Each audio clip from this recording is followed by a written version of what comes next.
அழைத்தேன். தப்பித் தொலைந்து போகத் துடித்தேன்.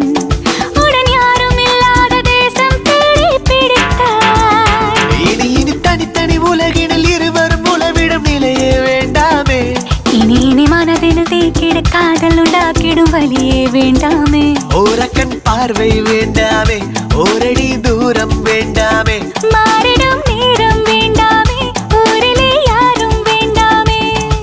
கண்களில் மின்னிடும் காதலை நான் அன்றே கண்டேன் ஒரு முறை. நெஞ்சில் தேனை பாய்ச்சிட